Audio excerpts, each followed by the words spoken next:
एक छोटे से शहर बेरखेड़ी में भोला नाम का एक गरीब लेकिन मेहनती लड़का रहता था। भोला अपने बूढ़े पापा के साथ सड़क किनारे छोले भटूरे का छोटा सा ठेला लगाता था।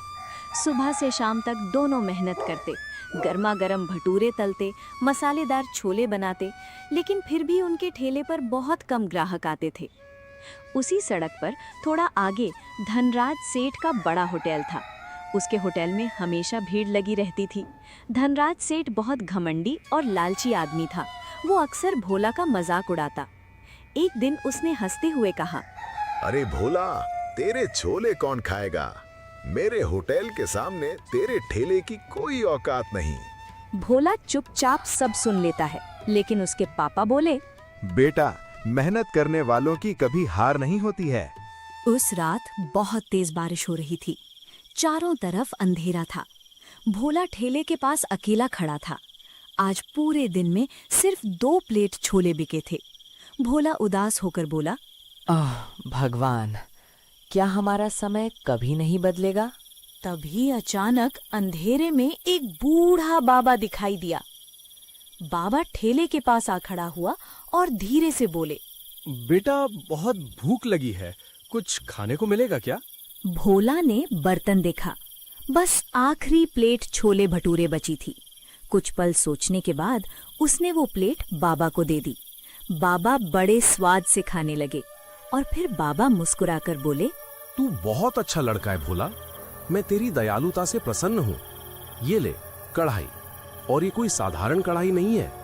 जब भी इस कढ़ाई में छोले बनेंगे, तेरे छोले भटूरों में जादू आ जाएगा।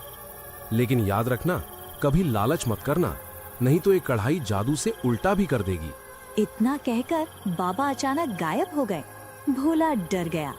अगली सुबह भोला ने मजाक मजाक में उसी कढ़ाई में छोले बनाए। जैसे ही छोले उबलने लगे, कढ़ाई से बहुत ही सुंदर खुशबू निकलने लगी।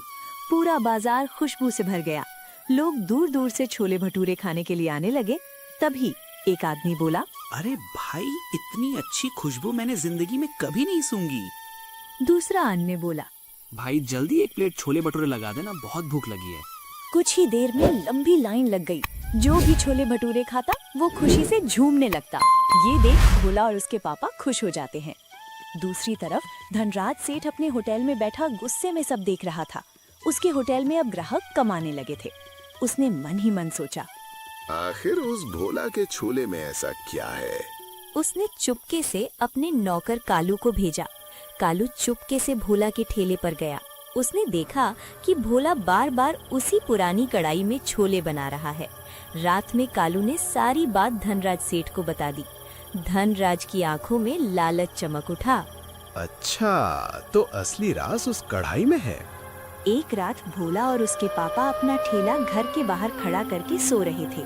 तभी धनराज और कालू चुपके से ठेले के पास पहुँचे।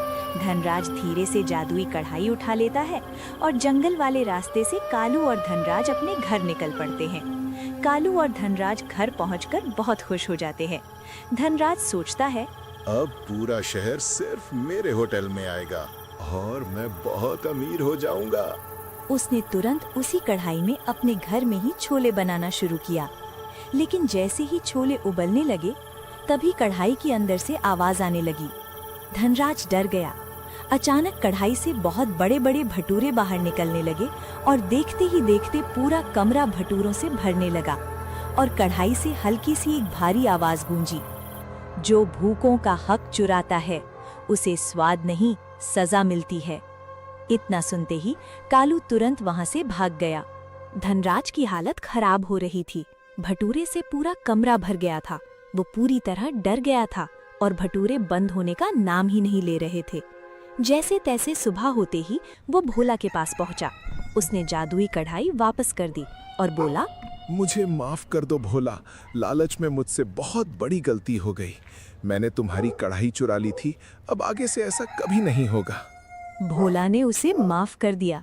तभी अचानक वही रहस्यमयी बाबा फिर से प्रकट हुए। उन्होंने मुस्कुराकर कहा, याद रखो, खाने का असली स्वाद मेहनत और ईमानदारी में होता है, लालच में नहीं। इतना कहकर बाबा फिर गायब हो गए।